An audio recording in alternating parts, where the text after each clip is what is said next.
ప్రభునందు నిద్రించగా ఈ భౌతిక దేహాన్ని భూస్థాపన నిమిత్తం సిద్ధపరిచి తీసుకొని వెళ్ళబోతా ఉన్నాము. ఈ సందర్భంగా దేవుని మాటలు ఒక 2 మాటలు మీ ఎదుటకు తీసుకొని వస్తా ఉన్నాను.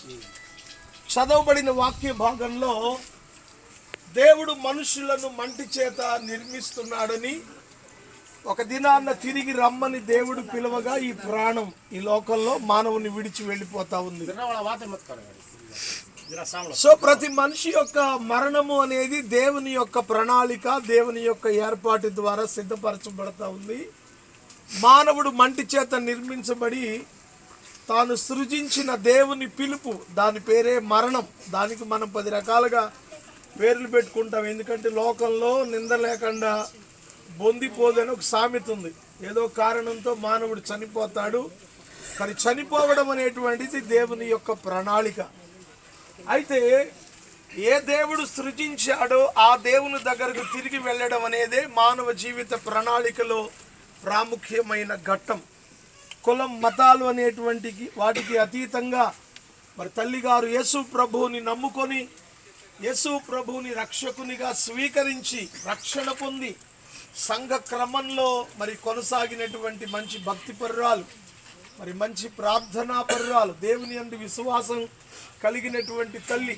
మరి ప్రాంతానికి నేను సేవా పరిచర్యకు వచ్చినప్పుడు సుమారు 2012లో మాకు అమ్మగారు వాళ్ళ ఇల్లు అద్దెకిచ్చారు. ఆ ఇంట్లోనే ఉండి నేను సేవ ప్రారంభించాను. ఒక సొంత కొడుకులాగా నన్ను ప్రేమించినటువంటి తల్లి. సో ఈ రోజున మన మధ్యలో భౌతిక దేహం మాత్రం ఉంది అంటే ఈమెలో ఉన్న ప్రాణము, ఆత్మ దేవుని సన్నిధికి చేర్చబడింది.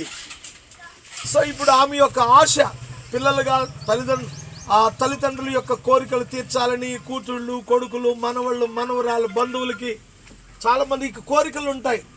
నిజంగా ఆమె కోరిక తీర్చడం అంటే ఆమె నమ్మినటువంటి యేసు ప్రభువుని రక్షకునిగా నమ్ముకోవడమే ఆమెకు సంతోషాన్ని, మనశ్శాంతిని కలిగించే గొప్ప సంగతి.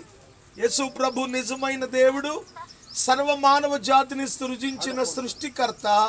ఆయనే మానవుల పాప ప్రక్షాళన కొరకు శరీరధారిగా యేసుక్రీస్తు పేరుతో ఈ లోకానికి దిగి వచ్చాడు. ఆయన యవన కాలమందు సిలువలో తన పరిశుద్ధ రక్తాన్ని కార్చారు. ఆయన రక్తంలో ఎవరైతే కడగబడతారో అలాంటి వాళ్ళు చనిపోయిన తర్వాత తిరిగి స్వర్గానికి వెళతారు, మోక్షానికి, పరలోకానికి వెళతారు. ఆయన రక్తంలో కడగబడకుండా ఆయన